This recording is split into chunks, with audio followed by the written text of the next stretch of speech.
एक female weight gain तब करती है जब वो खुद के बारे में नहीं सोचती, जब उस फीमेल को ये लगता है कि मेरे लिए सब इसीलिए कैलोरी इन आउट से ज्यादा what kind of calories you are consuming उस पे ध्यान रखिए। में और क्या वाकई आटा इतनी खराब है जितनी हम सोच रहे हैं? जो आपने कहा कीटो, वीगन या आईएफ, इंटरमिटेंट फास्टिंग, बेसिकली एक चीज हमें समझना बहुत जरूरी है कि जैसे फैशन बदलता है ना, वैसे आजकल डाइट्स बदलती है। नमस्ते, मैं डॉक्टर बीना वंदना आपका स्वागत करती हूँ एक नए एपिसोड में। फिटनेस इंडस्ट्री आज के टाइम में सबसे बड़ा इंडस्ट्री बन चुका है। सैकड़ों जिम, प्रोसीजर, टेक्निक्स और कोचेस या तो अपनी वेट लॉस जर्नी डॉक्यूमेंट करके आप तक लाते हैं या सिखाते हैं कि कैसे आप अपना वेट लॉस कर सकते हैं। आप किसी से भी पूछ लो, सबका एक ही राय है, weight loss is 70% depend on diet. Diet control कर लो, वेट लॉस हो जाएगा। सो चलिए इस 70% की गुत्थी को सुलझाते हैं। तो हमने भी ये सोचा कि ये सारे सवाल उनसे पूछा जाए जिन्होंने इन विषय पे रिसर्च की है, इस फील्ड में प्रैक्टिस की है और रोज़मर्रा की ज़िंदगी में अपनी वास्ट नॉलेज को अप्लाई करके लाखों लोगों को हेल्प किया है।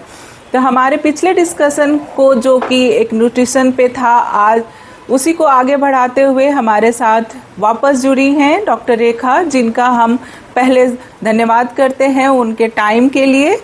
धन्यवाद रेखा। डॉक्टर रेखा ने हमें बहुत ही आसान तरीके से समझाया कि किस तरीके से जंक फूड को हेल्दी फूड में बनाते हैं। तो हम आगे की चर्चा शुरू करते हैं कि वेट घटाने का जो संघर्ष आज हम शुरू कर दिए हैं और बहुत लोग इस चीज़ से जूझ रहे हैं कि वेट कैसे कम हो, वज़न कैसे कम हो। तो हम डॉक्टर रेखा से जानने की कोशिश करेंगे कि वेट कम करने का संघर्ष जो चल रहा है उसे कैसे मज़ेदार तरीके से कम किया जाए। डॉक्टर रेखा, हमें बताएं कि किस तरीके से हम वज़न कम करें। जहाँ तक बात आती है ना वज़न कम करने की, तो 90% दुनिया वज़न के पीछे भाग रही है। जी बिल्कुल। एक्चुअली हमारी सबसे पहली बड़ी गलती यही हो जाती है कि हम वज़न के पीछे भागते हैं। जैसे जैसे हम अपनी उम्र में बढ़ते हैं या अगर मैं कहूँ टीन में भी, क्योंकि आप एक छोटी उम्र से ऊपर की तरफ आए हैं, तो हमारी बॉडी में काफ़ी चेंजेस होते हैं, ना सिर्फ शारीरिक, मानसिक, इमोशनल, हार्मोनल, बहुत सारे। सेकेंडली, जैसे जैसे हम बढ़ते हैं हमारी प्रायोरिटीज़ चेंज होती हैं। 10th के बच्चे के लिए उसकी एग्ज़ाम इम्पॉर्टेंट है, एक फाइनल ईयर वाले के लिए उसका जॉब, जो जॉब में है उसके लिए नेक्स्ट उसका प्रमोशन या शादी, कुछ ना कुछ। कई बार हम जीवन की इस भाग दौड़ में अपना ख्याल रखना भूल जाते हैं। जी बिल्कुल। एक मेल और फीमेल दोनों की वेट लॉस में बहुत फ़र्क होता है। एक फीमेल वेट गेन तब करती है जब वो खुद के बारे में नहीं सोचती है, जब उस फीमेल को ये लगता है कि मेरे लिए सब इम्पोर्टेंट है, मेरी फैमिली, मेरा करियर, मेरे बच्चे, मेरा सोशल लाइफ, बट मैं नहीं। तो वो अपने आप को ना सबसे आखिरी में लगती है लाइन में। एक मेल का वेट तब बढ़ने लगता है जब एक फीमेल उसे ज़्यादा प्यार करने लगती है। ये ऐसे हम कहते हैं कि जब भी हमारे यहाँ वेट लॉस के लिए कोई आता है तो हम बोलते हैं आप वेट को साइड में रख दो, आप बाकी सारी चीज़ों पे काम करो। हम लोग अगर अपने खाने, अपने सोने, अपने पीने, अपने स्ट्रेस और अपने व्यायाम, इन 5 चीज़ों पे काम करेंगे, हमारा वेट कभी नहीं बढ़ सकता। जी। लोग कई बार सिर्फ खाने पे काम करते हैं, बाकी 4 चीज़ें वहीं रह जाती हैं। फिर वो कहते हैं हम ओट्स खाते हैं, हम किनवा खाते हैं, हम स्प्राउट्स लेते हैं, हम सैलड्स लेते हैं, फिर भी हमारा वेट कम नहीं होता है। क्यों? क्योंकि आपने बाकी जो चारों फैक्टर्स हैं उन पे बिल्कुल काम नहीं किया। और भले 80% रोल फूड करता है, लेकिन ये 5% जो बाकी चारों चीज़ें करती हैं वो भी इम्पोर्टेंट है। एक जब घर बनता है तो उसके चारों पिलर्स इम्पोर्टेंट हैं। एक पिलर को हटा लिया तो घर गिर जाएगा। उसी तरह आपके weight loss, health management, fitness में ये पांचों पिलर्स बहुत इम्पोर्टेंट हैं। देन कई लोग कहते हैं कि हम इन चारों पे तो बहुत अच्छे से काम कर रहे हैं लेकिन हम फूड पे नहीं कर पाते हैं। हमें भूख ज़्यादा लगती है, हमें क्रेविंग ज़्यादा होती हैं, हम कंट्रोल नहीं कर पाते हैं, या हम खा तो कम ही रहे हैं लेकिन पता नहीं क्यों, मतलब हवा भी हमारा वजन बढ़ा देती है। ये मेरे साथ है। तो इसका सबसे इम्पोर्टेंट रीज़न क्या होता है कि फूड, जैसे इस लास्ट एपिसोड में भी हमने डिस्कस किया था कि फूड इंडस्ट्री बहुत ग्रो हो रही है तो उसका डायरेक्ट इम्पैक्ट हमारी हेल्थ पे पड़ रहा है। जी बिल्कुल। तो हम लोग कई बार न्यूट्रिएंट्स को भूल के सिर्फ टेस्ट वर्ड्स पे ध्यान देते हैं। कई बार हम लोग बहुत सोच समझ के खाते हैं, बट हमारी बॉडी ना एक साइंटिफिकली बनी है, तो उन न्यूट्रिएंट्स का साइंटिफिकली एक साथ जुड़ना बहुत ज़रूरी है। जैसे कई लोग मुझे कहते हैं कि हम लोग सलाद और स्प्राउट्स के अलावा कुछ नहीं खाते हैं। तो सलाद और स्प्राउट आपको फाइबर दे रहा है, हल्का सा प्रोटीन आपको स्प्राउट दे रहा है, लेकिन बाकी भी तो न्यूट्रिएंट्स हैं। देयर आर 5 फूड ग्रुप्स, जो मैंने लास्ट पॉडकास्ट में भी बोले थे कि 5 डिफरेंट फूड ग्रुप्स होते हैं। तो आज मैं उनके बारे में बोलती हूँ कि सीरियल्स, अनाज, और पल्सेस जो हमारी दालें, कड़धान्य, ये सब होते हैं, वो एक फूड ग्रुप होता है। सेकेंड हमारी सब्जियाँ, सारी सब्जियाँ जो ज़मीन में उगती हैं, जो खेतों में उगती हैं, सारी सब्जियाँ सेकेंड फूड ग्रुप होता है।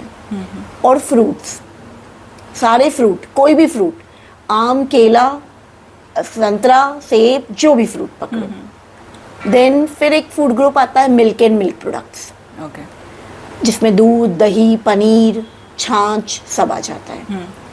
फिर एक फोर्थ फूड ग्रुप आता है नट्स एंड ऑयल सीड्स, जिसमें आपके बादाम, काजू, तेल, घी, ये सब आते हैं। और इसके बाद फिफ्थ फूड ग्रुप आता है शुगर, हनी, जैगरी, जो कि लीस्ट रिक्वायर्ड है। और एक एक्स्ट्रा फूड ग्रुप होता है जो कि होता है नॉनवेज का। तो जो लोग नॉनवेज खाते हैं उनके लिए egg, fish, non-veg, prawns, anything. Main 5 food groups हैं। उन 5 फूड ग्रुप्स में आपके डेली डाइट में सारे फूड ग्रुप्स होनी चाहिए। अगर आप सोचोगे कि नहीं, आज मैं सिर्फ अनाज का ही फूड ग्रुप लेता हूँ, तो बाकी फूड ग्रुप्स का रोल कौन प्ले करेगा, या वो नरिशमेंट कौन देगा? हर फूड ग्रुप अपने आप में कई न्यूट्रिएंट्स कंट्रीब्यूट करता है। ये मैं फूड ग्रुप्स के बारे में बता रही हूँ, न्यूट्रिएंट्स के बारे में बात नहीं कर रही हूँ। बिल्कुल। तो सबसे इम्पोर्टेंट क्या है कि एक तो आपकी डेली डाइट में 5 फूड ग्रुप्स होनी चाहिए। जी।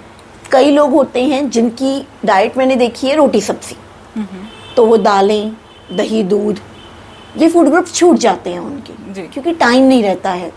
हफ्ते का एक दिन वो दालें, मूंग, छोले, राजमा कुछ बनाते हैं, तो एक दिन में पूरे हफ्ते का रिक्वायरमेंट फुलफिल नहीं हो सकता। फिर कई लोगों का दाल चावल, तो फिर सब्जी छूट जाती है।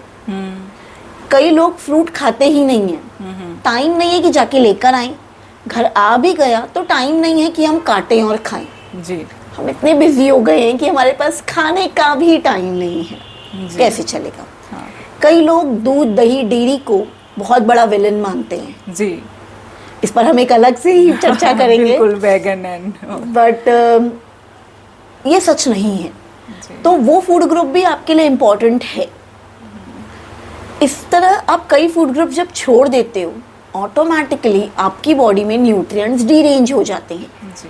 और जब न्यूट्रिएंट्स डीरेंज हो जाते हैं तो केमिकल लोचा हो जाता है, एंजाइम सीक्रेट होते हैं बट बॉडी में एब्जॉर्ब नहीं होते हैं। ड्यू टू दैट हम वेट गेन करते जाते हैं। जब हम क्लाइंट्स को वेट लॉस की जर्नी पे रखते हैं तो हम सारे फूड ग्रुप्स का ध्यान देते हैं, सारे फूड्स इंक्लूड करते हैं। तो क्लाइंट कहता है मैं इतना खा के वेट लॉस कैसे करूँगा? जी। कई लोगों की आदत होती है वो कम खाते हैं वेट लॉस के चक्कर में। अगर आप कम खाते हो आप कभी वेट लॉस नहीं लूज कर पाओगे, परमानेंटली तो कभी नहीं।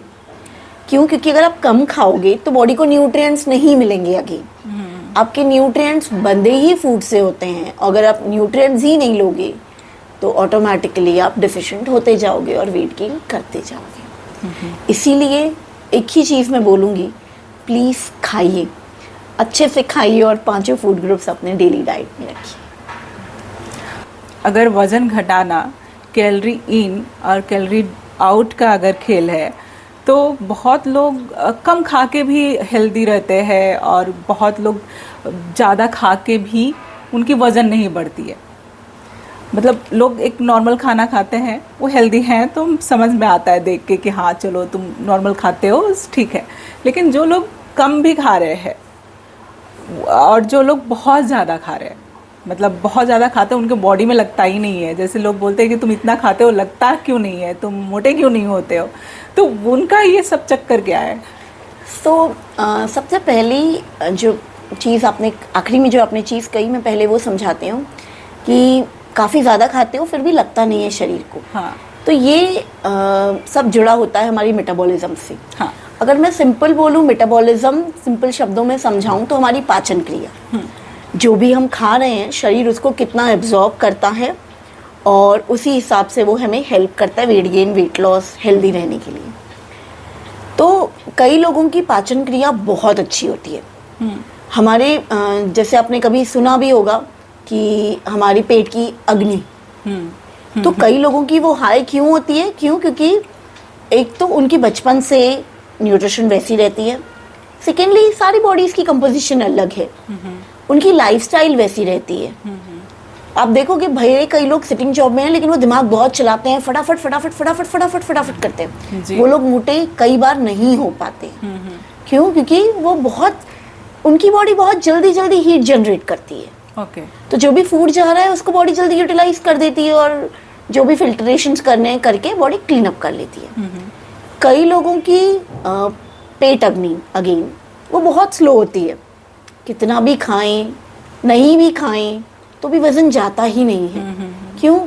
क्योंकि एक तो अगर वो कम खा रहे हैं तो मेटाबॉलिज्म और स्लो होती है, क्योंकि मेटाबॉलिज्म भी सोने चली जाती है। अभी एक आलसी सिंपल इंसान है, अगर वो कुछ काम नहीं कर रहा है तो वो सोएगा ही।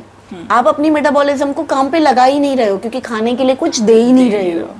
तो ये इम्पोर्टेंट है कि आप खाइए, पहली चीज। सेकेंडली जहां तक बात है कैलोरी इन कैलोरी आउट की, तो ये कंसेप्ट बहुत पुराना हो चुका है। ये स्टैंडर्ड कंसेप्ट है कि अगर आप वेट लॉस करना चाहते हो तो कैलोरी इन कम होनी चाहिए, कैलोरी आउट ज्यादा होनी चाहिए। ये बहुत पुराना कंसेप्ट है, बट अभी the new concept which works is आपकी मेटाबॉलिज्म। और मेटाबॉलिज्म बनी रहती है न्यूट्रिएंट से, विटामिन, मिनरल्स। ये देखा गया है कि काफी लोग न्यूट्रिएंट्स पे ध्यान ही नहीं देते हैं, बस कैलोरीज पे ध्यान देते हैं, इसीलिए वो वेट लॉस टिका नहीं पाते हैं या हो नहीं पाता है। आपकी कैलोरीज मैं ये नहीं कहूँगी कि दो ही टाइप, हाँ दो कुछ प्रकार की होती हैं। सो अगर मेजरली मैं दो कैलोरीज कवर करूँ, एक होती है गुड कैलोरीज, एक होती है बैड कैलोरीज, एक होती है एम्प्टी कैलोरीज। अब गुड कैलोरीज यानी जो कैलोरीज फ्रूट से आई, फ्रूट देता ग्लूकोज ही है, ठीक है, लेकिन उसकी कैलोरीज अच्छी होती हैं। क्यों? क्योंकि वो फाइबर देती हैं, विटामिन, मिनरल्स देती हैं। अब एक कैलोरीज हो गई शक्कर से, जो कि बैड कैलोरीज, जो कि आपको और कुछ नहीं देंगी, सिर्फ शक्कर मतलब ग्लूकोज देंगी। एक कैलोरीज जैसे आती हैं आपके साबुदाने से, वो एम्प्टी कैलोरीज कही जाती हैं, या अल्कोहल से। हम जब शराब भी पीते हैं तो हमें कैलोरीज मिलती हैं, बस कैलोरीज ही मिलती हैं और कुछ नहीं मिलता है। तो शुगर की कैलोरीज भी फ्रैंकली एम्प्टी कैलोरीज में ही आती हैं, क्योंकि कोई विटामिन, मिनरल्स नहीं होते हैं। फैगो, अल्कोहल, ये एम्प्टी कैलोरीज में ही आते हैं। बैड कैलोरीज में आप बटर भी चूज कर सकते हो, जैसे अमूल का बटर है बाहर का, वो फैट देता है। शुगर फैट भी नहीं देती है, सिर्फ कैलोरीज देती है। अमूल का बटर फैट और कैलोरीज दोनों देता है, इसीलिए वो बैड कैलोरीज में आती है। तो आपके दिन भर के कंजम्पशन में एम्प्टी कैलोरीज कितनी जा रही हैं, बैड कैलोरीज कितनी जा रही हैं और गुड कैलोरीज कितनी जा रही हैं, ये मैटर करता है। अगर आपकी कैलोरीज कोई भी न्यूट्रिएंट दे रही हैं, विटामिन, मिनरल, प्रोटीन, अच्छा fat, antioxidant, they are very good calories. आप थोड़ी ज़्यादा भी खा लोगे ना तो कोई हानि नहीं होगी।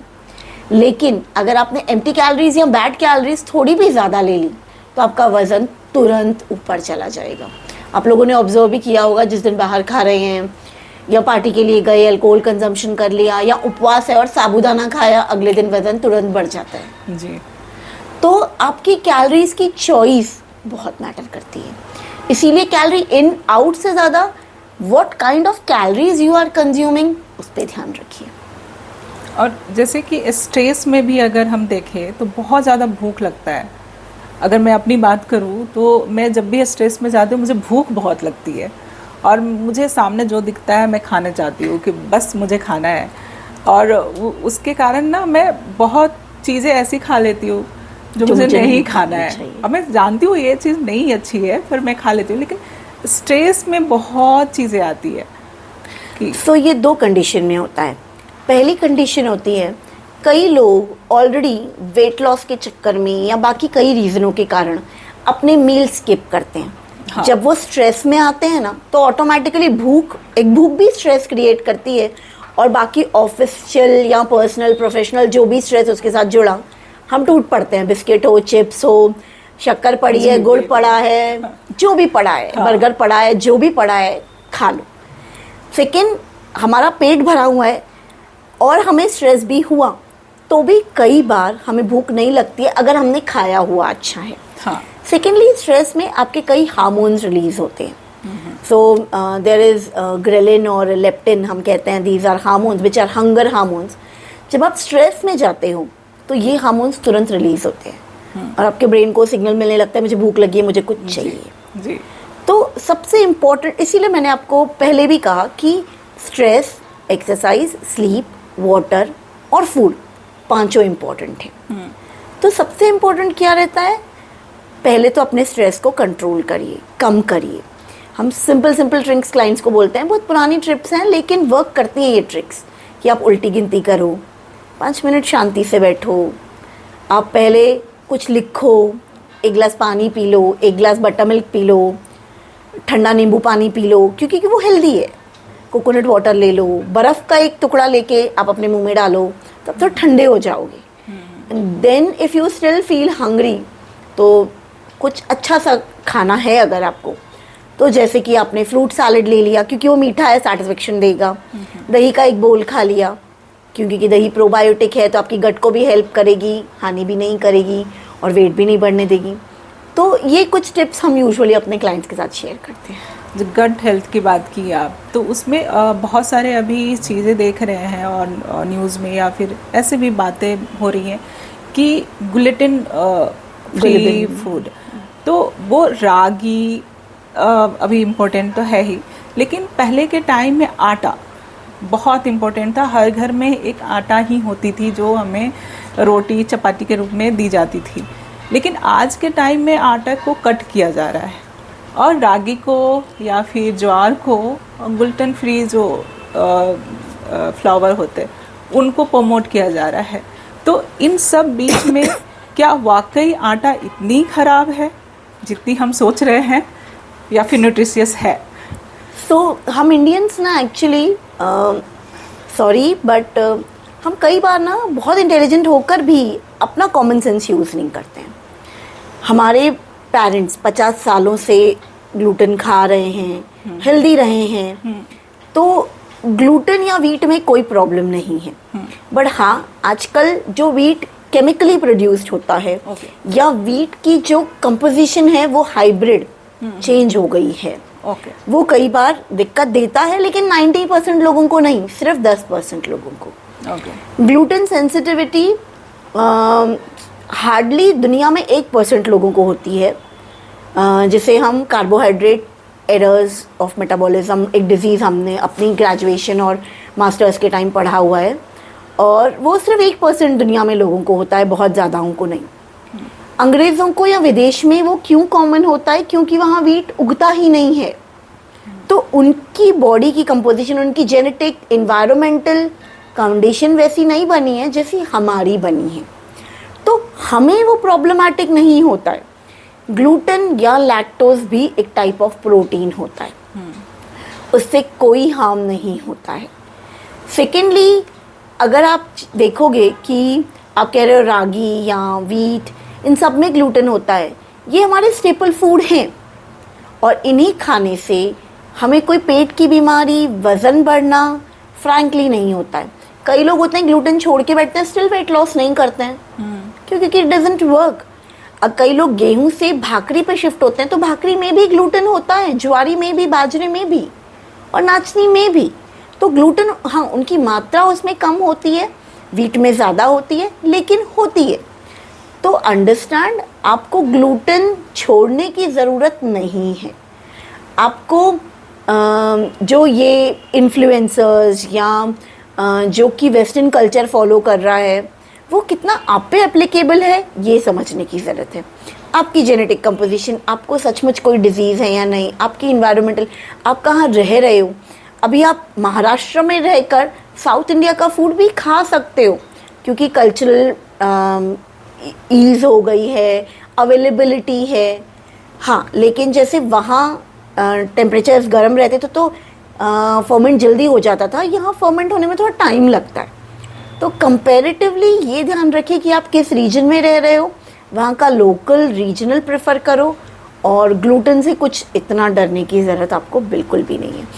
अंडरस्टैंड द साइंस पढ़ेंगे आप तो ये चीज़ बहुत क्लियर हो जाएगी शायद आपको। जी, वजन घटना सिर्फ शारीरिक रूप से है या मानसिक रूप से भी इस पे काम होती है कि हम सोच जो रहे हैं कि वजन घट रहा है या बढ़ रहा है, वो कितना इम्पैक्ट करता है?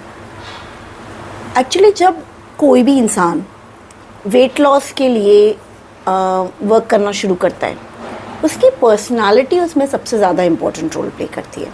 कई लोग बहुत इम्पेशेंट होते हैं, तो डेफिनेटली वेट लॉस की जर्नी में भी वो इम्पेशेंट हो जाते हैं। जी, कोई मैजिक नहीं होता है।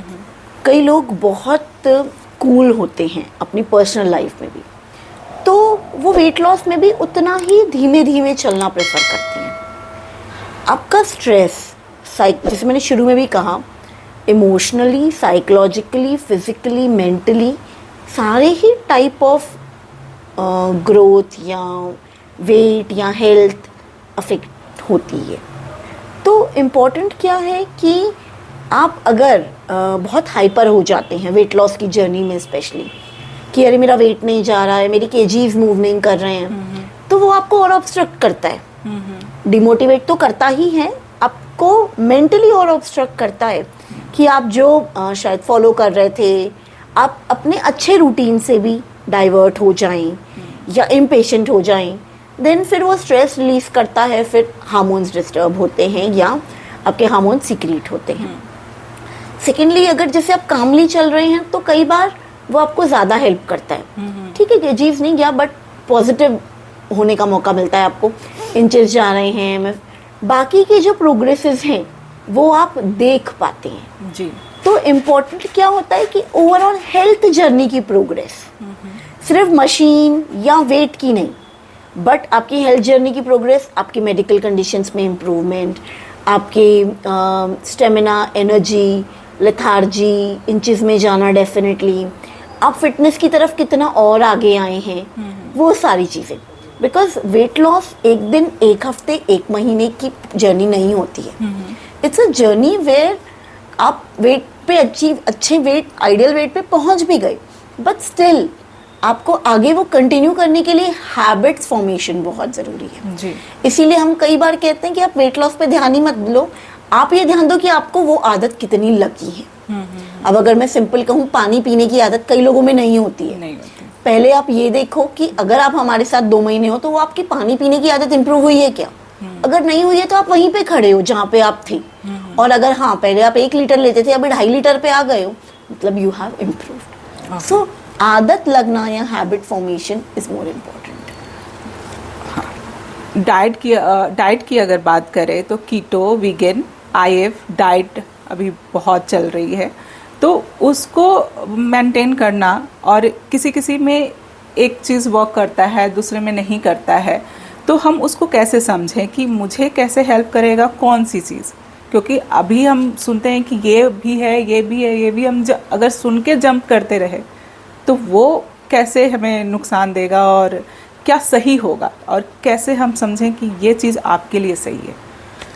ओके, सो जो आपने कहा कीटो, वीगन या IF, इंटरमिटेंट फास्टिंग, बेसिकली एक चीज़ हमें समझना बहुत ज़रूरी है कि जैसे फैशन बदलता है ना, वैसे आजकल डाइट्स बदलती हैं। जी, ये जो तीनों टाइप ऑफ डाइट्स हैं, ये फैट डाइट्स हैं। ओके, जो कि किसी न किसी अलग चीज़ के लिए इजाद हुई थी। कीटो इजाद हुई थी एपिलेप्सी के लिए। ओके।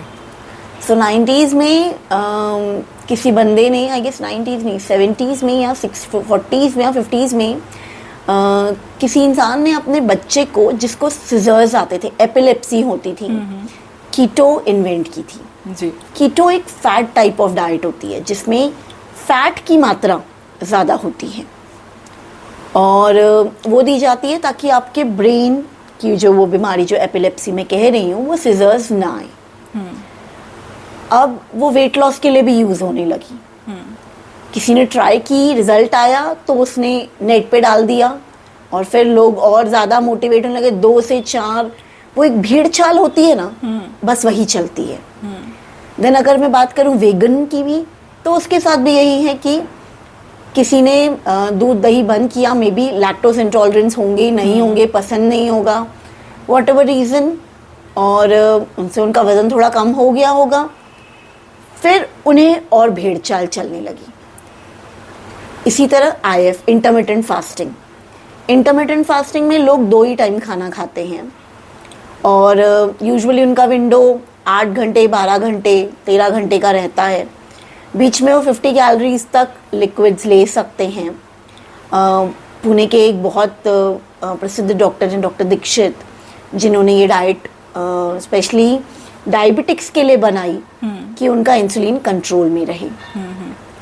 तो ये तीनों डाइट्स किसी न किसी बीमारी या किसी न किसी वजह से निकली। बट लोगों ने इसे वेट लॉस के लिए क्यों यूज़ करना शुरू किया? क्योंकि वो उनके कन्वीनियंस में वो फिट बैठ रहा था। हाँ। ठीक है, अभी कोई नॉन वेजिटेरियन है तो बोलेगा कीटो मेरे लिए परफेक्ट है, क्योंकि कीटो में आप नॉन वेज अच्छे से खा सकते हो। कोई बटर क्रीम चीज़ का फ़ैन होगा तो वो कहेगा कीटो मेरे लिए परफेक्ट है। बट उसका साइड इफेक्ट निकलता है कि कोलेस्ट्रॉल बढ़ जाता है, लीवर पे अफेक्ट होता है और वो सस्टेनेबल नहीं हो सकती। इन तीनों डाइट्स के साथ चैलेंज क्या है कि ये हमारे इंडियन सिनेरियो में फिट नहीं बैठती हैं। क्यों? हम इंडियंस हर चीज़ को खाने से रिलेट करते हैं। दिवाली है, दशहरा है, होली है, न्यू ईयर है, हम सब मनाते हैं। हम क्रिसमस भी मनाते हैं, हम ईद भी मनाते हैं, हम दिवाली भी मनाते हैं।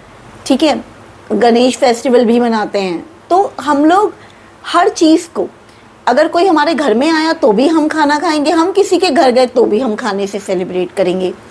हमारे यहाँ कोई बुरी घटना घटती है तभी भी हम लोग खाना बहुत इम्पोर्टेंट मानते हैं उसमें। जी बिल्कुल। 12वीं हो या 13वीं हो, उसका खाना एकदम लेविश होता है। जी ठीक है, किसी की शादी भी है तो भी 5 डेज फूड का फंक्शन चलता है। बिल्कुल। ठीक है, तो हम लोगों के सीन्स में ऐसी डाइट्स नहीं जमती हैं जहाँ की आप 2 ही बार खा रहे हो। अगर आप किसी के यहाँ घर पे शादी पे गए तो आप क्या बोलोगे? मुझे 5 बजे खाना खाना ही है, उनका रिसेप्शन का टाइम 8 बजे है। It can't work. फिर आप उनको बोलोगे नहीं मैं दूध दही नहीं खाऊंगा, ठीक है, वो कहेंगे आप दाल चावल खा लो, फिर उस पर भी कई चीज़ें होती हैं। अगर आप कीटो में चावल नहीं खा रहे हो, रोटी नहीं खा रहे हो, एक टाइम आएगा जब आपको क्रेविंग होगी। जी, क्योंकि याद रखिए, अगर आप 20-30 साल से वो चीज़ खा रहे हो और अभी सडनली आप बंद कर दोगे तो ऑटोमेटिकली आपको उसकी क्रेविंग बढ़ जाएगी, याद आने लगेगी, आपके जो अच्छे मोमेंट्स होंगे उससे वो आपको बार बार हॉल्यूसिनेट करेंगे, तो वो सारी चीज़ें होती हैं। इसीलिए हम कहते हैं कि आप प्लीज़ कोई ऐसी टाइप ऑफ डाइट मत जाइए जो कि आपको कुछ छुड़वा रही है ज़िंदगी भर के लिए या आपके करंट पैटर्न से बिल्कुल अलग करा रही है। आपकी डाइट कस्टमाइज होनी चाहिए, आपके हिसाब से होनी चाहिए। अभी कोई नाइट शिफ्ट का बंदा होगा तो वो इंटरमिटेंट फास्टिंग में बोलेगा मैं तो रात सुबह सोता ही 6 बजे हूँ, दोपहर में उठता ही 2 बजे हूँ, तो अगर मैंने दोपहर में 2 बजे खाया, फिर मैं अगर 12 घंटे की विंडो रख रहा हूँ तो मैं रात को फिर से 2 बजे खाऊं, तो ऐसे तो नहीं चल सकता। नहीं।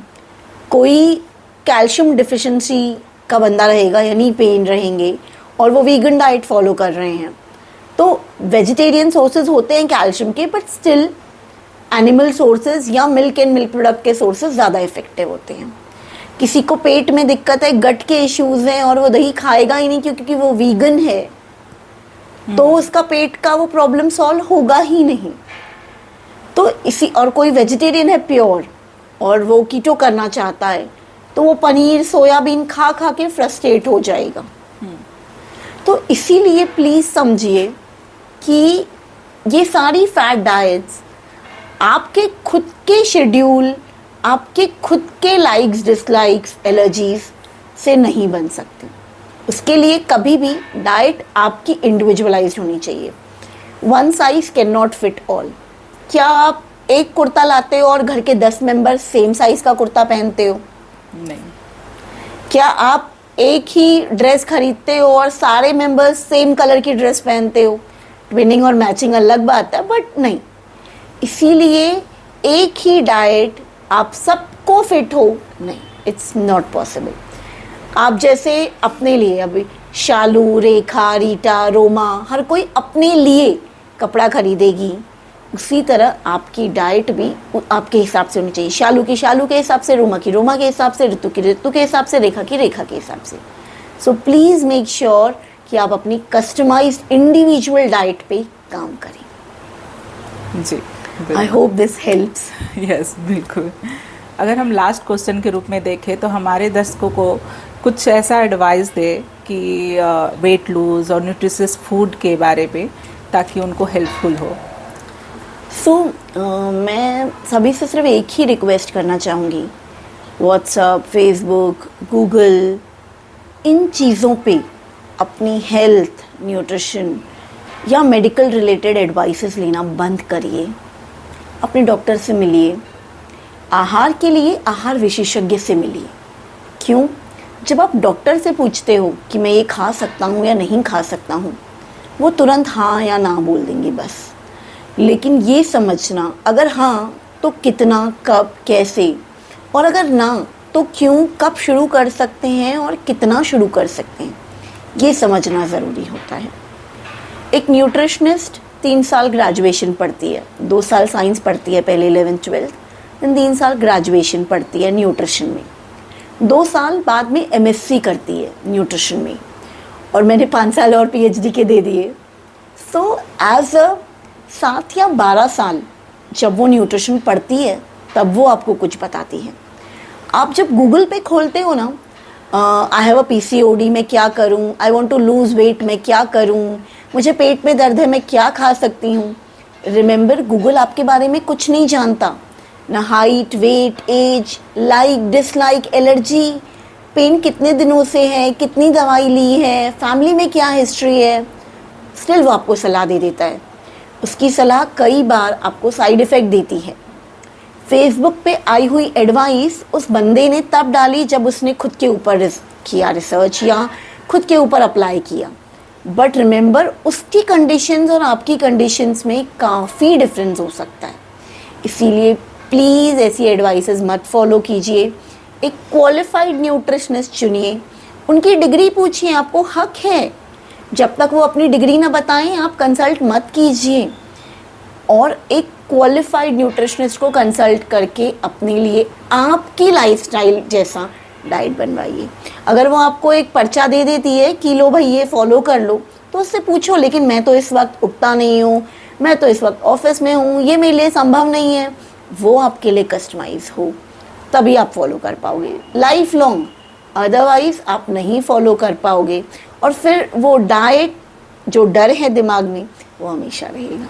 सो प्लीज़ अपना ख्याल रखिए और फेक एडवाइसेस मत फॉलो कीजिए। Thank you so much. और आपसे अगर हमें एडवाइस लेना हो, आपसे मिलना हो, तो हम कहाँ मिल सकते हैं आपसे? मैं ऑनलाइन ऑफलाइन दोनों ही कनेक्ट करती हूँ। मैं थोड़ा बैकग्राउंड दे देती हूँ। मेरा नाम डॉक्टर रेखा सचदेव है। आप लोग मुझे गूगल पे फाइंड कर सकते हैं, फेसबुक पे फाइंड कर सकते हैं, इंस्टा पे फाइंड कर सकते हैं। मैं पुणे में पिछले 13 साल से प्रैक्टिस कर रही हूँ। उससे पहले मैं नागपुर में प्रैक्टिस करती थी। पुणे में मैं दीनानाथ मंगेशकर के साथ हार्ट की न्यूट्रिशनिस्ट हूँ, कार्डियक न्यूट्रिशनिस्ट। तो आप लोगों को ऑयल पे इतनी डिटेलिंग इसीलिए दे पाई क्योंकि मैं हार्ट के साथ काम करती हूँ। मेरी PhD लीवर में हुई है और स्पेशली कोमा के पेशेंट्स पे। आपने कई बार देखा होगा कोमा के पेशेंट्स जिनमें ट्यूब लगी होती है, उन पे खास काम किया है मैंने। और मैं डायबिटोलॉजिस्ट डॉक्टर संजय अग्रवाल के साथ भी पहले काम कर चुकी हूँ। मैं डॉक्टर हीना मनसुखानी गायनिकोलॉजिस्ट, उनके साथ काम करती हूँ। पहले मैं जहांगीर में चीफ न्यूट्रिशनिस्ट थी। एंड इन 18 साल की प्रैक्टिस में मैंने एक ही चीज़ सीखी है कि इंसान को सही एडवाइस देना बहुत ज़रूरी है, भले वो उसे अच्छी ना लगे। क्यों? क्योंकि अगर उसे अच्छी नहीं लगी तो भी अगर उसे फ़ायदा देगी तो उसका भला हो जाएगा, और अगर उसे वो अच्छी लगी तो बात ही क्या है। अगर आप लोग मुझे कनेक्ट करना चाहें तो आप इसी यूट्यूब के इस वीडियो पे कमेंट करिए, हम अपना नंबर आपको शेयर कर देंगे। और अगर आप चाहें भी तो आप लिख सकते हैं, मेरा नंबर है 9730768996। और पुणे के काफ़ी एरियाज़ में मेरा क्लिनिक है, आप डायरेक्ट विजिट करेंगे तो अगर भीड़ रही तो अपॉइंटमेंट नहीं मिल पाएगी, I am so sorry. And आशा करती हूँ आपकी सेहत हमेशा अच्छी हो। All the best. जैसा कि डॉक्टर रेखा ने बताया कि उनकी क्लिनिक बहुत जगह है, आप उनसे मिल सकते हैं, ऑनलाइन ऑफलाइन भी है। हम इस वीडियो के डिस्क्रिप्शन में इनकी पूरी डिटेल हम दे देंगे और आप इनसे कांटेक्ट कर सकते हैं। आप वेट लूज़ और किसी भी बीमारी से के अनुसार, जैसे डायबिटीज़ हो या हार्ट प्रॉब्लम हो, तो आप कंसल्ट करके इनसे एक हेल्दी न्यूट्रिशनिस्ट से मिलके आप एक अच्छा फूड स्ट्रक्चर तैयार करवा सकते हैं, फूड लाइफ जी सकते हैं। तो उम्मीद करती हूँ आपको बहुत ही अच्छी मिली होगी सलाह, और खुश रहिए, हेल्दी फूड खाइए, एंजॉय कीजिए। Thank you. और लास्ट में हम बताना चाहेंगे कि अगर आपको वीडियो अच्छी लगती है तो प्लीज़ लाइक, कमेंट, सब्सक्राइब कीजिए, ताकि हमें एक उम्मीद हो कि हमारे व्यूअर को हमारा वीडियो अच्छा लग रहा है, तो हम और एनर्जी के साथ डॉक्टर रेखा जैसे लोगों को ला सकूं और आपसे बातें करवा सकूं। Thank you so much. So video को लाइक, कमेंट और सब्सक्राइब ज़रूर कीजिए। और रिमेंबर, अगर आप हेल्दी हैं तो आप चाहते हैं कि आपके अपने भी हमेशा हेल्दी हों, तो उनसे ये शेयर करना फिर आप कैसे भूल सकते हैं। तो जल्दी से शेयर करिए और अपने अपनों को भी हेल्दी बनाइए। जी बिल्कुल। Thank you so much. Thank you.